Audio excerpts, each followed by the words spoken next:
The front door exploded against the wall with such force that the framed photos lining my hallway trembled. Glass rattled, memories shook. A woman in her late 50s barreled into my kitchen like a cyclone wrapped in polyester and entitlement. Her face was twisted in moral outrage, eyes blazing with self-appointed authority as she brandished a clipboard like a weapon. A polished HOA president badge shimmered on her blazer, catching the afternoon sunlight pouring through my windows. "This is your third violation this month," she screamed, her voice sharp enough to cut steel. "Your grass is half an inch too tall, your garbage cans were visible for 37 minutes after pickup, and that mailbox, don't even get me started on that monstrosity." I stood frozen at the edge of my living room, coffee mug suspended halfway to my mouth, staring as this stranger marched through my home as if she owned it. She dragged her fingers across my countertops, checking for dust. Then, God help me, she opened my refrigerator, grimacing like a judge preparing a sentence. "Excuse me," I said carefully, steadying my breath. "You need to leave now."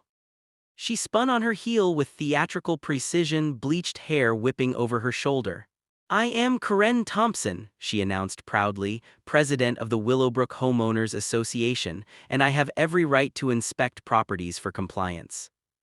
When she reached for my phone on the counter, likely to photograph imaginary violations, instinct kicked in. Years of law enforcement training took over. My posture shifted. My voice dropped into calm command, the same tone that once talked armed suspects into surrender. "Ma'am," I said evenly, "you've just committed a felony." 3 weeks earlier, I'd moved into this quiet suburban neighborhood, hopping for peace after 2 decades on the force. My name is Detective James Morrison, 20 years of service, commendations on my record, a simple dream of grilling, gardening, and weekends without sirens. Karen Thompson had other plans. From day one, she targeted me like a guided missile. The mailbox was 2 inches too low. A microscopic oil stain on my driveway violated subsection 12.4 of the HOA bylaws. She even claimed my American flag was the wrong shade of blue. I tried diplomacy, smiled, nodded, endured lectures that would have made traffic cops roll their eyes. Neighbors warned me with tired voices. "That's just Karen," they said. "She's been president 5 years, thinks she runs a military base." I figured I could handle one power-hungry HOA tyrant. I was wrong. Everything changed after the barbecue. It was a quiet Saturday, burgers, classic rock, friendly neighbors. We wrapped up by 8 p.m., well within noise ordinances. Karen arrived at 6:30 sharp, tape measure in hand.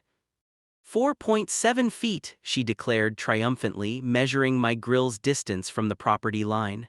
Regulations require 5. That's when the psychological warfare began.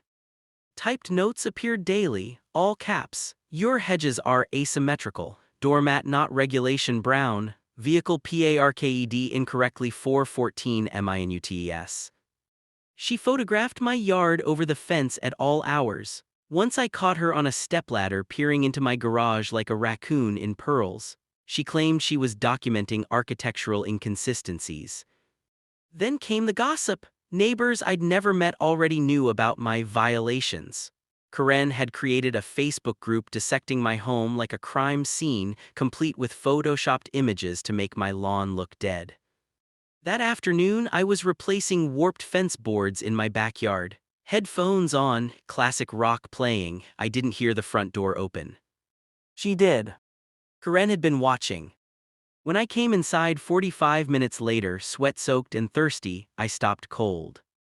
She stood at my dining table, my personal mail spread out in neat piles. Bills, letters, a birthday card for my mother. She was photographing everything. Drawers were open, my notebook flipped through, my calendar exposed. "What do you think you're doing?" I asked, my voice dropping into interrogation mode. She puffed up, "Conducting a lawful HOA inspection." I hit record on my phone. "You have zero authority to enter my home. This is breaking and entering, trespassing, invasion of privacy, and possibly identity theft." She laughed. "The HOA charter gives me full inspection rights." I smiled slightly. "Show me where it says you can enter a private residence without consent." She fumbled. "It's implied." I pulled out my wallet. When I flipped open my badge, her confidence shattered. "Detective James Morrison." The color drained from her face. "You're a cop," she whispered. And every camera in this house has been recording, I replied. Her clipboard hit the floor. I dialed dispatch. You can't do this, she begged. I'll resign, I'll fix everything. That's not how crimes work.